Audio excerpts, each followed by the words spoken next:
Thank you for joining and listening to Mandragora on the internet. This is the Future Prod Mixtape 2020, performed in Orange, France.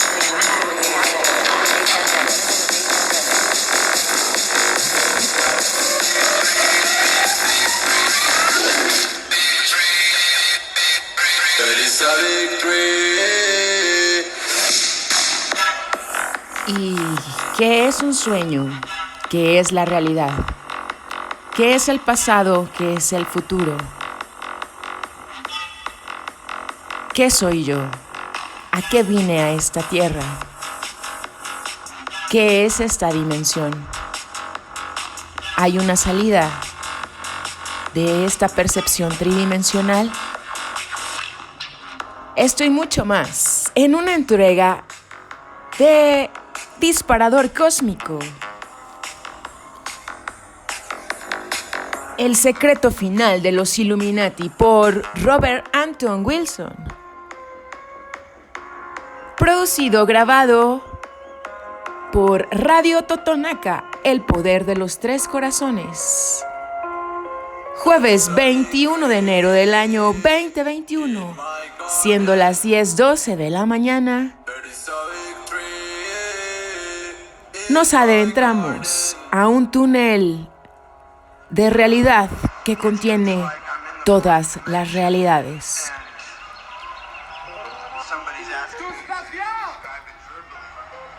Parte 1. La conexión de Sirio. En este libro se habla de los Sephiroths y los senderos, de espíritus y conjuros, de dioses, esferas, planos y muchas otras cosas que pueden existir o no. Es irrelevante si existen o no. Haciendo ciertas cosas se consiguen ciertos resultados. Los estudiantes son advertidos severamente contra atribuirle realidad objetiva o validez filosófica a cualquiera de ellos. Aleister Crowley. Caminante, no pierdas de vista esta advertencia de Aleister Crowley.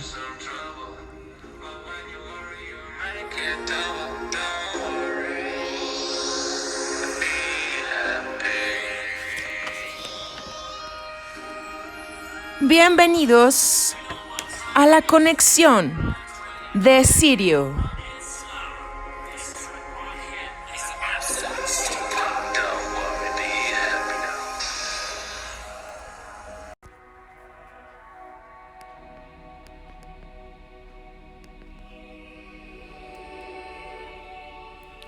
Fábulas introductorias. Vamos a estirar un poco los músculos mentales, amigos, de los sufis. Mullah Nasruddin una vez entró en una tienda y preguntó al propietario: ¿me ha visto usted alguna vez? No, fue la respuesta pronta. Entonces, exclamó Nasruddin, ¿cómo sabe que soy yo? De la antigua Babilonia. Era la época triste tras la muerte del joven dios de la primavera Tammuz. La bella diosa Ishtar, que amaba tiernamente a Tammuz, lo siguió hasta las salas de la eternidad, desafiando a los demonios que custodian las puertas del tiempo. Pero en la primera puerta, el demonio guardián obligó a Ishtar a entregar sus sandalias, que los sabios dicen que simboliza renunciar a la voluntad. Y en la segunda puerta, Ishtar tuvo que dejar sus tobilleras enjolladas, que los sabios dicen que significa entregar el ego. Y en la tercera puerta ella entregó su manto, que es lo más difícil de todo porque es entregar la mente misma. Y en la cuarta puerta entregó las copas doradas que cubrían sus pechos, que es abandonar el rol sexual. Y en la quinta puerta entregó su collar, que es abandonar el éxtasis de la iluminación. Y en la sexta puerta entregó sus pendientes, que es renunciar a la magia. Y finalmente, en la séptima puerta, Ishtar entregó su corona de 1000 pétalos, que es renunciar a la divinidad. Solo así, desnuda, Ishtar pudo entrar a la eternidad. De la tradición Zen. Un monje que había meditado mucho en busca de la iluminación finalmente recibió un gran destello revelador. Corriendo hacia su Roshi, o maestro Zen, el monje gritó: ¡Lo tengo! ¡Lo tengo! Esa roca de ahí está dentro de mi cabeza. Debes tener una cabeza grande para contener una roca de ese tamaño, respondió el maestro.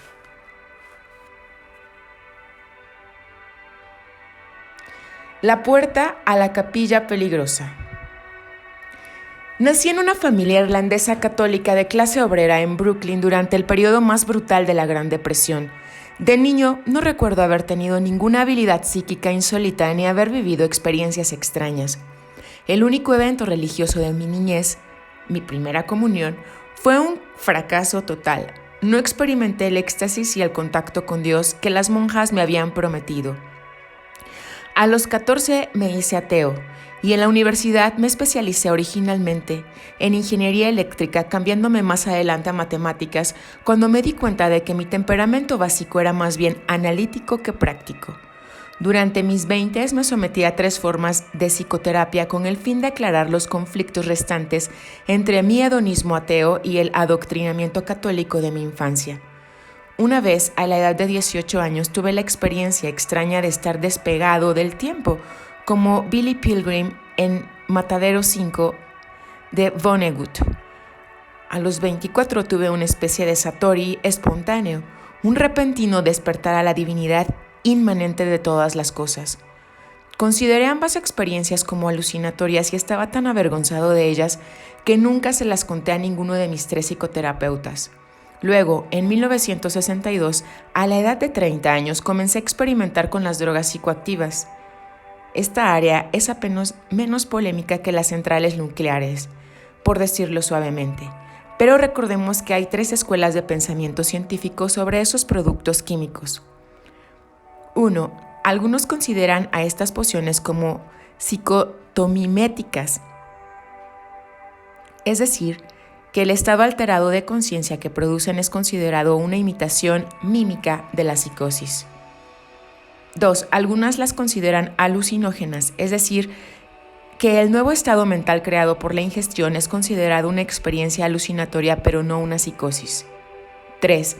Algunos las consideran psicodélicas, una palabra acuñada por el Dr. Humphrey Housmont, o como sustancias de metaprogramación, acuñado por el Dr. John Lilly. Es decir, se considera el nuevo estado como uno en el cual podemos reorganizar o reimprimir nuestro sistema nervioso para un funcionamiento superior. La ciencia eventualmente determinará cuál interpretación es la más correcta a través de la investigación futura. Esta decisión, por desgracia, no se alcanzará mediante debates verbales o encarcelando a los disidentes. No importa cuán fuertes sean las denuncias o a cuántos herejes se confine. Es algo muy inconveniente para el gobierno que siempre quiere resolver todas las cuestiones proscribiendo el desacuerdo, pero no es así como funciona la ciencia. Originalmente me interesé por las drogas psicoactivas debido a un artículo de la revista más conservadora de Estados Unidos, la National Review, editada por el millonario católico William Buckley Jr.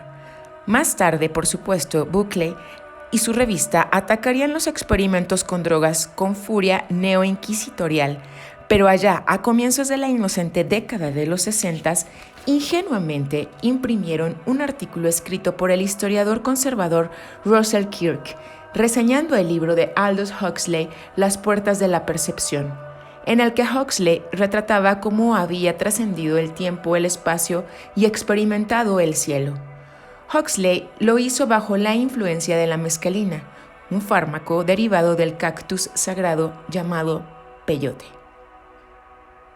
Utilizado en rituales de los nativos americanos, Russell Kirk pensaba que esto era una buena evidencia científica para apoyar a la religiosidad en general en contra de los humanistas liberales, que él veía como los villanos principales de la historia. Kirk decía, entre otras cosas, que solo el materialista más dogmático y anticuado rechazaría a priori el informe de Huxley sin recrear el experimento. Siendo un materialista dogmático y anticuado en aquel tiempo, esto me ofendió y lo discutí dentro de mi cabeza durante mucho tiempo, meses.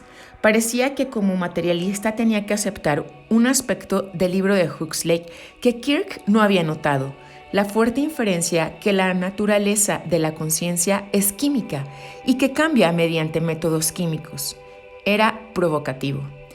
El materialista tuvo su primer viaje de drogas el 28 de diciembre de 1962, en una vieja cabaña en el bosque cerca de Yellow Springs, Ohio.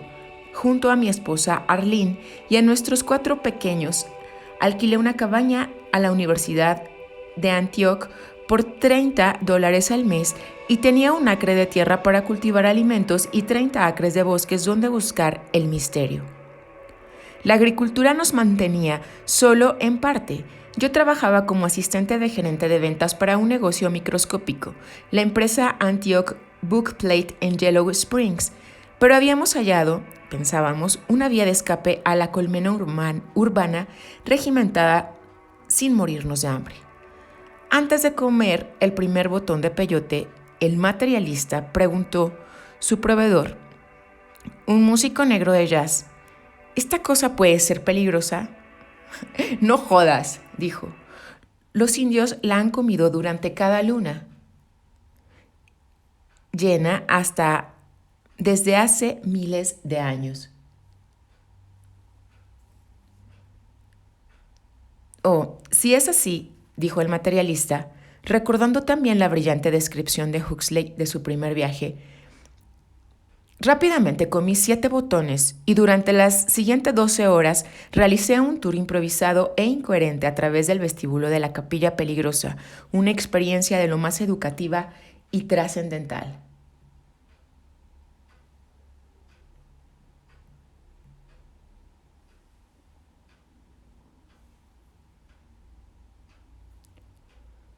Unos años más tarde, habría sido diferente, claro. El materialista habría dicho, pero los periódicos afirman que la gente a veces se vuelve loca con esta cosa y flipa durante meses. Y el proveedor habría dicho, los periódicos también dicen que nuestras tropas están en Vietnam para ayudar a los vietnamitas. Hombre, no me creo las mierdas que nos dicen.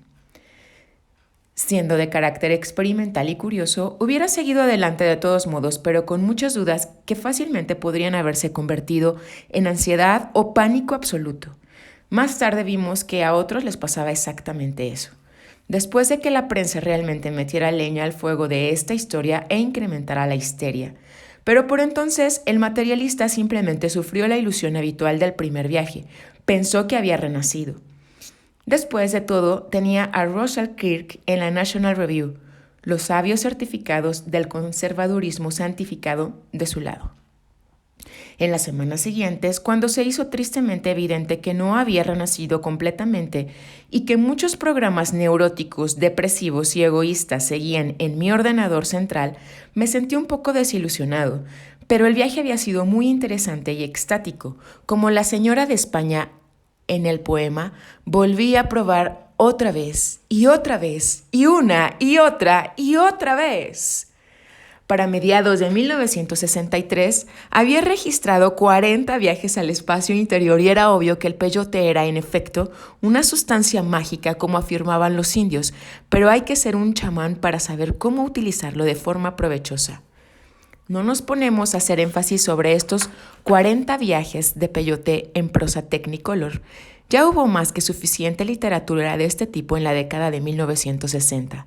En la terminología del Dr. Timothy Leary, cada viaje implicó una transmutación de la conciencia desde los círculos terrestres simbólicos y lineales del sistema nervioso hacia los circuitos somáticos genéticos futuros.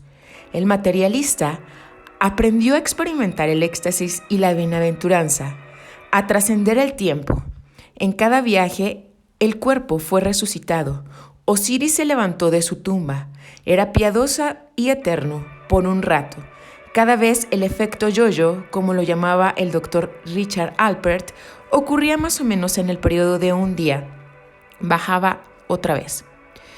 Durante el siguiente viaje volvía a subir, por supuesto, pero luego una vez más bajaba a tierra, arriba y abajo, arriba y abajo. El efecto yo-yo era alternativamente inspirador y desesperante.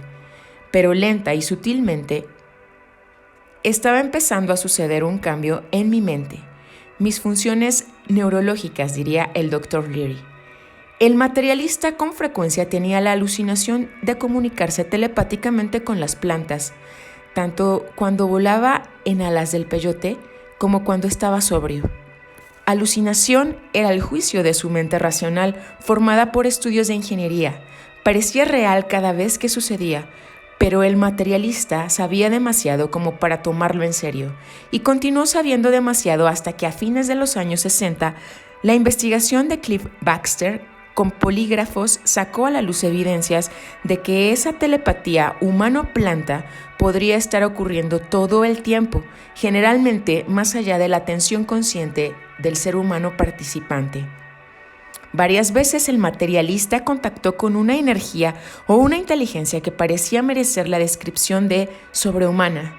Era obvio para mí que yo podría fácilmente, siendo menos escéptico, haber descrito estos diálogos transtemporales como reuniones con dioses o ángeles reales. Quanah Parker, el gran jefe de guerra Cheyenne, que se convirtió al pacifismo por un viaje de peyote y más tarde fundó la iglesia nativa americana, solía decir: el hombre blanco entra en su iglesia y le habla a Jesús. El indio va a su tipi, toma peyote y habla con Jesús. Yo consideraba que las entidades contactadas como X, incógnitas, e intentaba en cada experimento y en las reflexiones entre los experimentos encontrar una explicación psicológica, neurológica o incluso parapsicológica. La entidad más extraña que contacté en esos 20 y tantos meses de exploraciones psicodélicas apareció un día después de un viaje de peyote.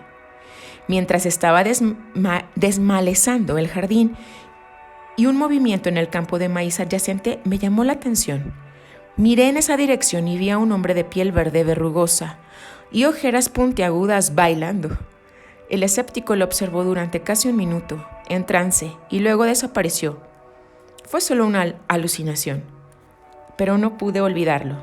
A diferencia de la metaprogramación rápida durante un viaje de peyote, en la que nunca está seguro qué cosa es real y qué solo es un juego del metaprogramador, esta experiencia tenía todas las cualidades de la realidad en vigilia, diferenciándose solamente en la intensidad. La entidad en el campo de maíz había sido más hermosa, carismática y divina que nada que pudiera imaginar conscientemente al usar mis talentos literarios para intentar retratar a una deidad. Como los místicos de todas las tradiciones dicen de manera tan irritante: aquellos que han visto saben. Bueno, yo había visto, pero no sabía, estaba más molesto que iluminado. Pero ese no sería mi último encuentro con aquel bicho. 5 años más tarde, en 1968, el escéptico lee las enseñanzas de Don Juan, de Carlos Castaneda, que trata sobre el chamanismo tradicional mexicano y el uso de los cactus sagrados.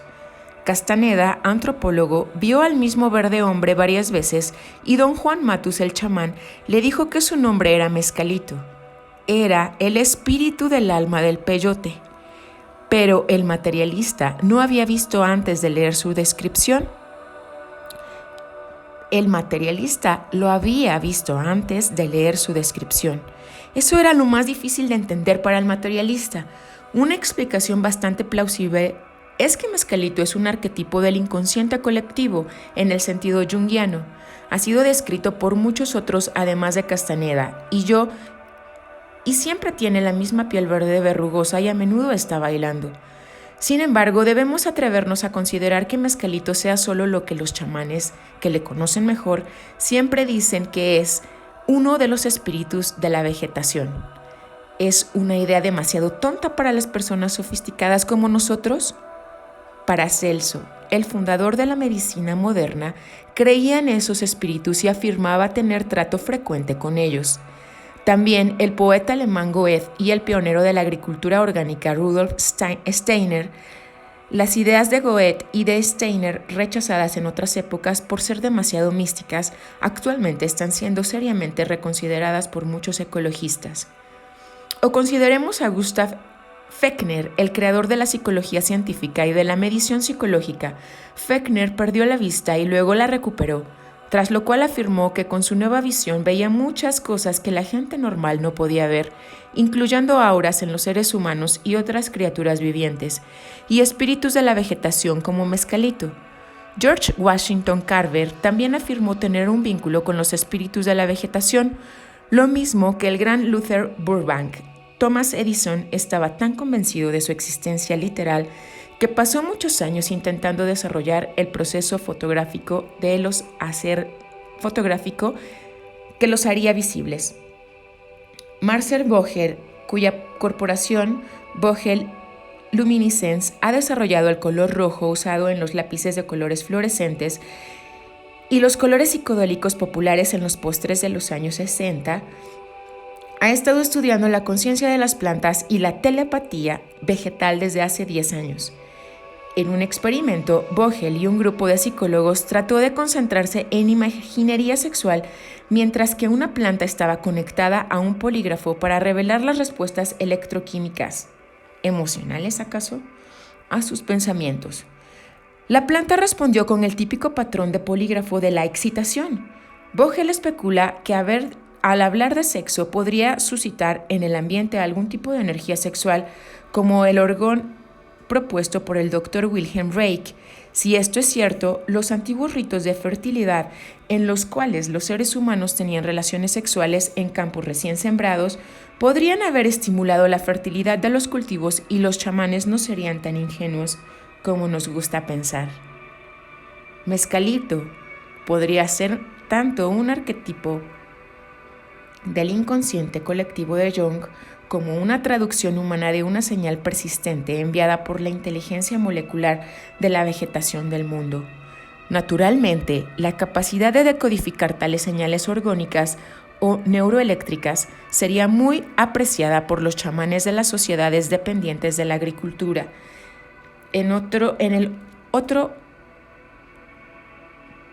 En otras palabras, según este modelo, Mescalito es una señal genética en nuestro inconsciente colectivo, pero activada solo cuando se reciben ciertas transmisiones moleculares del mundo vegetal.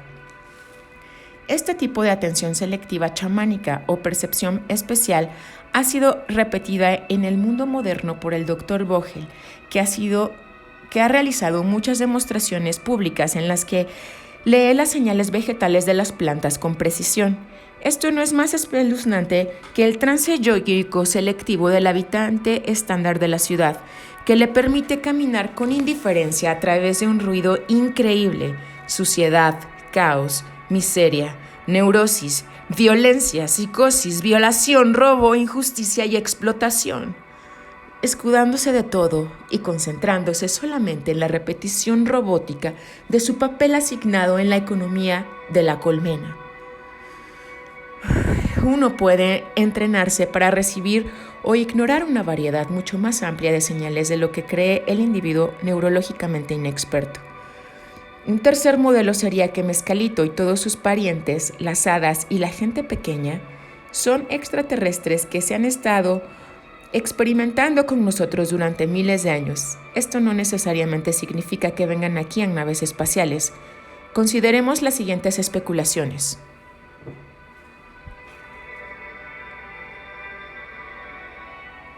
1. La ley de Clarke, por el escritor de ciencia ficción Arthur C. Clarke.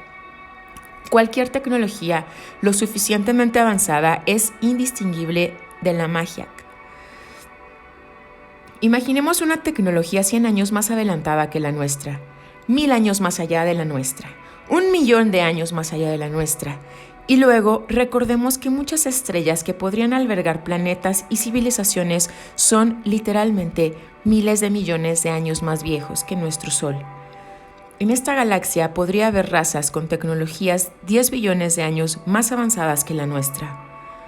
Una vieja broma de Arizona dice: ¿cuántos apaches se esconden en esta sala? La respuesta es: tantos como quieran.